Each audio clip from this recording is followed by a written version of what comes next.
Education Cabinet Secretary Dr. Fred Matiang'i has defended the appointment of Professor Labanero as acting Vice-Chancellor of Moi University. Matiang'i says he followed the law and the appointment will not be revoked. This was in response to Tuesday's protest by politicians led by Uasin Gishu County Jackson Mandago and his Elgeyo Marakwet counterpart, Alex Tolgos, who claimed that Ayero is an outsider and wanted him replaced with Professor Isaac Koskei.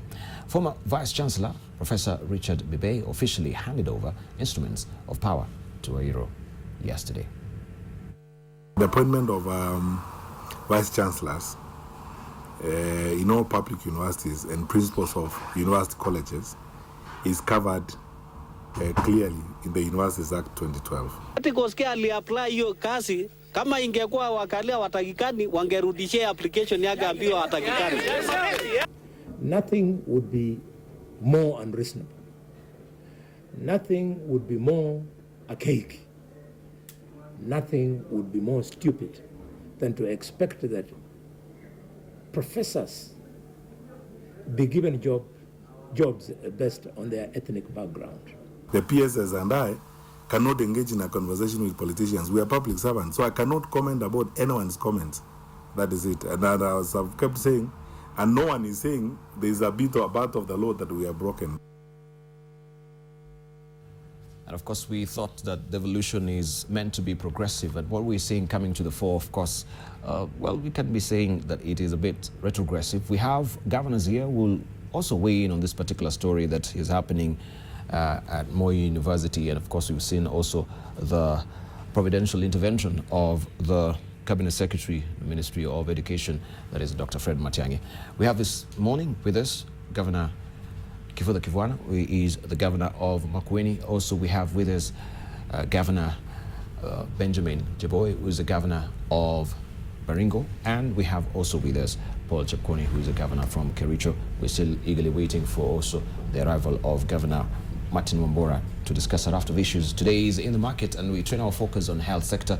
But before we go there, I would love to hear their views regarding what is developing in Moi University. This can be also an epitome of what can happen elsewhere as far as devolution is concerned. Good morning, gentlemen, again. Good morning. Right, thank you. Your Excellency, let's begin with you. Looking at what has been happening at Moi University, because the beauty of devolution, we thought that you can work anywhere in this country, but it seems that we're not really getting far away from tribalism and ethnicity, but it is getting far and drilling deeper and deeper with devolution, because everyone's, they feel that we have a sense of entitlement within our own counties. What will be your view of what has happened at Moi University, you also being an academician? Well, I think that this is probably an isolated case, and I would not say that in all the universities this is what would happen. But of course we do accept that, or rather realize that these universities are in Kenya, and if negative ethnicity is a part of our culture, yes, then one would expect also to find it within universities. When I worked in the University of Nairobi for 25 years, it was astounding how ethnicity was very much part of our culture. Yes. Like the students and the student tribal organizations, even when I was a student myself in the 70s, when we went to the senior common room, staff set on ethnic basis, so that there was a corner for cows, a corner for Luos, a corner for and sometimes when you sit in a place where you're not supposed to sit, the people would start conversing in their mother tongue, and therefore you would know that you should go away.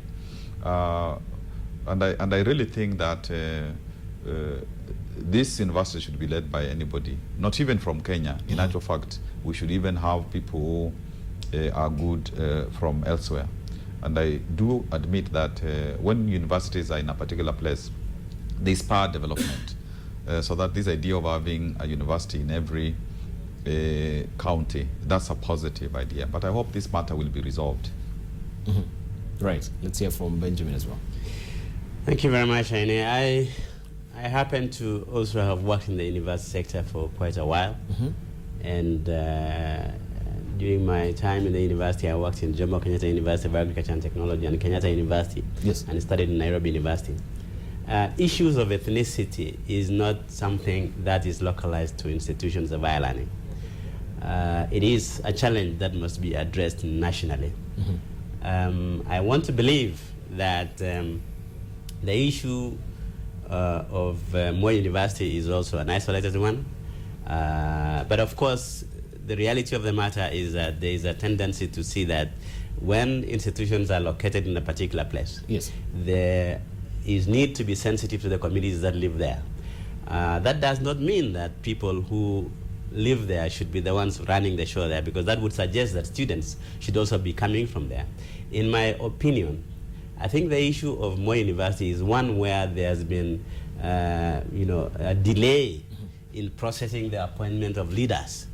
I'm aware that the Vice Chancellor position for Moi University was advertised and several people were interviewed, yes, and persons have been recommended by the Council of Moi University.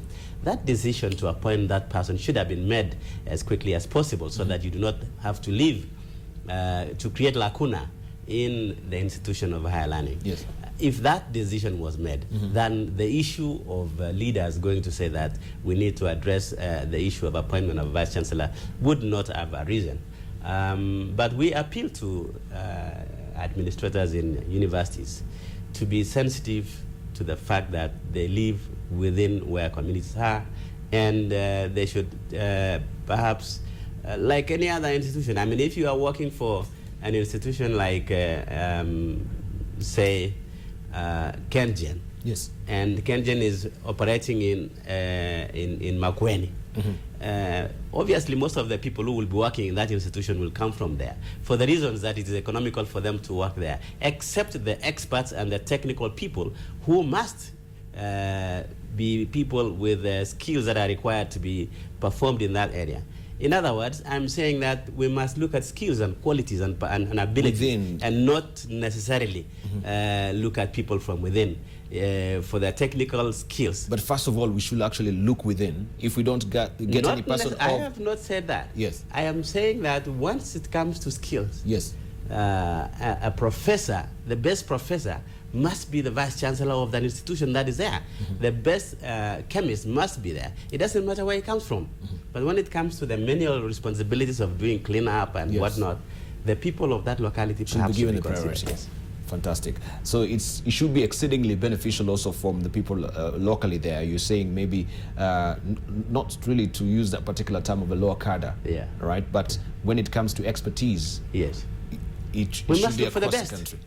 We should get the best. Yes, we must look for the best. Thank you. Yeah. Right. Your Excellency, Chepkwony. Thank you very much, Inea. I would like to say that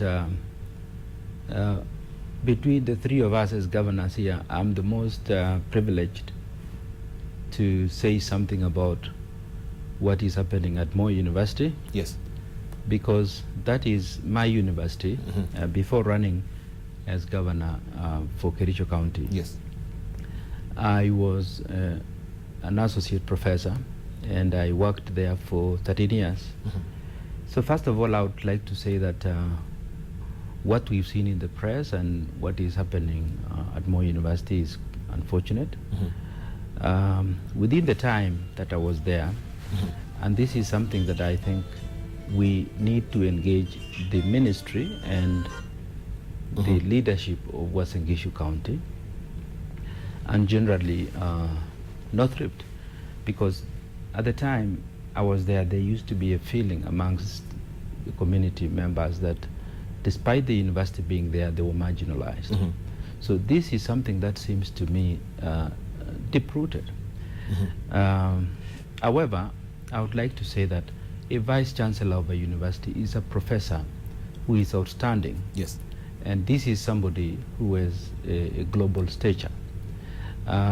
Being a vice chancellor means that you're not just a professor who has supervised PhDs, has published in refereed journals, but you must also be a very good manager. So this is a global position. This is a position that should be advertised and taken up by anyone in the globe. In fact, the best universities are those that are managed by professors irrespective of where they come from, as long as they're the best. The other thing, of course, and I want to echo what Governor Cheboi said, that when the time for Professor Mibei ended, it would have been better to do interviews and fill up the position quickly. Mm-hmm. And I think the question that many people are asking is, if as at now we do not have a vice chancellor, what was the criteria used to pick one professor a year? Mm-hmm. Because we have so many professors in that university. Mm-hmm. So I think it will be very important to explain how the decision was arrived at to just have one individual. And if it's clear, really, there is no problem. I mean, if it's, of course, it's an acting position, and that the university is waiting for a substantive vice chancellor. Thank you. Mm-hmm. All right, but you know what is confounding is also that just recently the president starkly actually rebuked the universities against forming these ethnicities and balkanization within universities, especially with appointments, because there was a report done by the National Cohesion and Integration Commission, and which actually revealed that there is so much entrenched with ethnicity within our public institutions as well. So it seems also they went just full steam ahead and did this appointment. As you said, was there any due diligence that was done? Was there any publication that was done to, tell Kenyans that there is a vacancy within Moi University and any person who is qualified can actually apply for it? Maybe we can hear from you, Professor. Yes, I think as the Cabinet Secretary has pointed out, yes, they began with the usual procedures where they ask for people to apply, and particularly the University Council, the top body in terms of management of the universities, is able to look at those applicants. But again, what is not coming clearly is why it took so long. Yes. So that at the end, it is like there is a reaction to stem a crisis.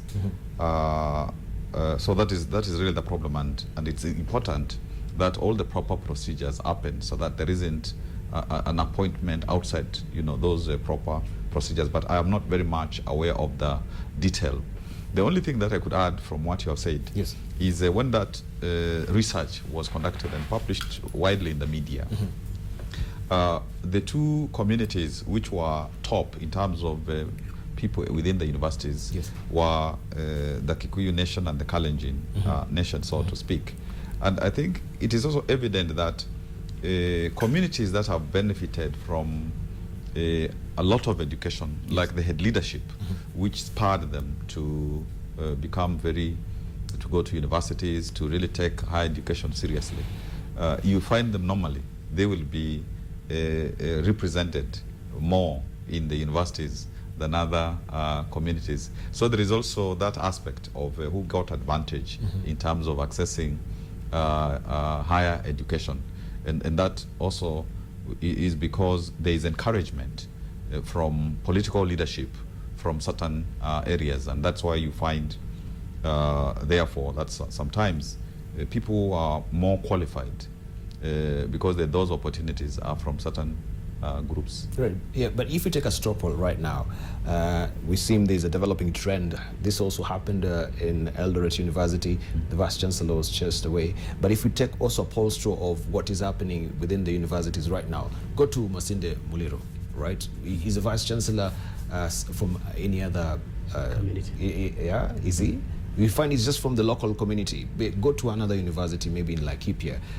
Do we have chancellors who are coming from different, very dramatically different tribe other than the locals, mm-hmm, there? I think there was a problem. There was a problem. There was a problem when the university started spreading to many places in the country. Yes. And we were moving away from the premier universities of Nairobi, Kenyatta, JUCAT, Moi. Mm-hmm. You had this tendency of professors, the very mature professors, mm-hmm, wanting to stay in Nairobi, where you have most research opportunities, where you interact with more of the colleagues who have published, a lot, and you can have international relationships. Yes. So that, therefore, when there's a university in Ukambani, you find that, people who will want to go there in those leadership positions are probably the people who are from that particular area. Yes. And that happened for a lot of the new universities which were being mothered by the old universities. But I think the universities have now matured, and it is time perhaps to correct that, so that we have Kenyans, from all over the place, Yes. Being able to work in any university, so that, when I retire from being a governor in 2022, I don't have to go to SECU, because that is the University of Makueni University College, or university, because that's the place. But that will be just the natural gravitational, pull, that you want to go to your home turf because your home is just within Makueni. Why can't I be a professor, the vice chancellor at Makueni University? Well, Yeah. I'm saying so that maybe that is the reasoning behind. I'm looking like, okay, I can be of service to my community just here at home, and my home is just, a throne's throw away. Well, I think maybe if one thinks in terms of I'm retiring, or it is time that I want to do my investments, Yes. in my home district, then there's that thinking. But I think a professor is driven to go to the most fine university, Okay. so that they can flower, they can do research, they can influence students, they can mentor, and that's why one should be able to work anywhere. Thank you. All right, Your Excellency. Yes, Cheboi. I think I want to disabuse the feeling that there is tribalism in institutions of higher learning. I think this is something that we as a nation need to address. Yes. What is the situation in other institutions? Is it not true that if you go to Kenya Ports Authority, in Mombasa, the likelihood of the people there want to possess that institution is much higher than perhaps those who are in Nairobi. Yes. If you go to KVDA or Lake Basin Development Authority or TARDA, you will find that people who live around that place will tend to want to feel that they are more associated with that institution which is there. So I think the issue and that's a challenge facing us as Kenyans. We should be alive and look at the Constitution and say, what does the Constitution say about employment of people in our institutions? So that we do not just focus on universities.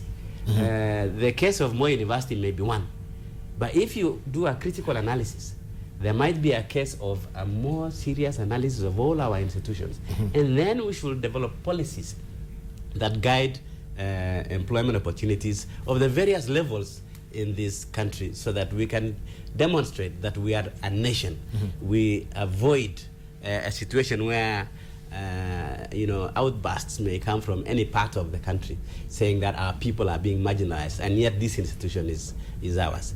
Let us focus on the challenge of ethnicity and address this mongrel or monster that we are seeing. Yeah, but this mongrel and monster, we always come up with studies and baseline surveys from the university. We have the National Cohesion and Integration coming up with a report, or also maybe if it's the Public Service Commission, they have also their own report. Then they just stashed away somewhere, right? So when you talk about addressing, what sort of addressing do we need to do? Aside from the baseline surveys, is it just ending there? Or somebody should take it and go full steam ahead and make sure that what has been discovered also, and recommendations from the reports also are implemented. The implementation seems to be the tripping wire here. Don't you think, Honorable Paul? Well, I would like to say that in addition to what my colleagues have said, Yes. we need to relook at the whole issue of promotions at the university. Based on my experience, a vice chancellor would most probably come from one of the deputy vice chancellors. And a deputy vice chancellor most probably comes from one of the best deans. Yes. And a dean most probably was one of the heads of departments. Now, in the university, we have also a situation where some people are preferred, favored, and therefore causing deep resentment amongst colleagues. There could be the best researchers, the best lecturers who mark time for like 20 years without moving to the next position. Then there are people who are fast-tracked. I've even seen situations where your own student, a PhD student, graduates, and then within 1 or 2 years is your boss, you know, say it becomes the head of department, within a few years becomes dean, and then within a very short time that person is vice chancellor. I'm not saying that that is a bad thing, but if the criteria for promotion is not stuck to, for example, if somebody is at a higher position and does not have publications as required by the university regulations, there will be people down there who will be saying, but I have the publications, I have the experience. The other condition is you must serve for a certain number of years before being promoted to the next position. But there are people who may be fast-tracked quickly. And when these people get to the top, the rest of the system rebels against such individuals. And I think it's so important to set the rules for promotion, and they should be stuck to. And if you are a vice chancellor, if you are a dean, and you violate those regulations, very serious action should be taken against you. Thank you. I think I may want also to add that this problem, we are also struggling with it in the counties, because we are supposed to employ 30% of people who don't come from that county. And I think for most of the counties, apart from maybe probably Nairobi, maybe Mombasa, there is still a challenge, because we found that the people had been employed before by the national government tended to be people from that particular district or locality. So we have more people from the counties working there, as opposed to meeting this condition of at least 30% from other areas of Kenya apart from that particular county. So I think there's a systemic problem, whether it's in the counties, in the universities, it's in the boards that have been mentioned by my colleagues. And we need to look at it actually seriously as a country. For example, we could say that our staff can be transferred from one county to another, so that we balance. But as of now, that policy doesn't exist. So you now, as your excellencies, then what will be your providential intervention if we don't have such a policy? And of course, you are people who are governing your own counties, and you're overseeing also the hiring of staff within your counties as well. So what is the way forward? If there's no policy, do we stop at that? I think we need to, as Council of Governors, we need to advocate so that the National Public Service Board brings out that policy, because it's the responsibility of the national government to do the main policies in our country according to the Schedule 4 of the Constitution. So that is really, that should be work in progress. Thank you. Let's hear also from Honorable Cheboi. I think that's a challenge. If you're referring to the issue of the counties, I think that's a challenge that indeed we may look like we're not obeying the law and by not. But if there are no people applying, there's a tendency that if you come from Baringo County and there's a position for a county secretary, there's a tendency that, and these positions are advertised. There's a sense of entitlement. There's not even that. There's a sense that I come from that county and I'm going to apply for that county. And if I don't come from that county, the likelihood of me even being employed is diminished. And that gives a disadvantage in the sense that the skills that you require, you might want the best skills. If you're a medical doctor, for example, you want the best gynecologist. And if there is a scarcity of gynecologists from that county, then the likelihood for you to get a good gynecologist is going to be diminished, because those who don't come from that county will apply to go to the counties where they come from. I think there is need for some form of civic education, that there is no position that is reserved for any particular person in any particular county, and that you can apply to work anywhere in this county. And therefore, that will encourage Kenyans in general to apply. But again, if you are Makueni, and you only employ people who don't come from Makueni, and other counties don't employ people who come from Makueni, then people will start asking, Kwani, what's wrong with you, Kivutha Kibwana? You can't employ our people?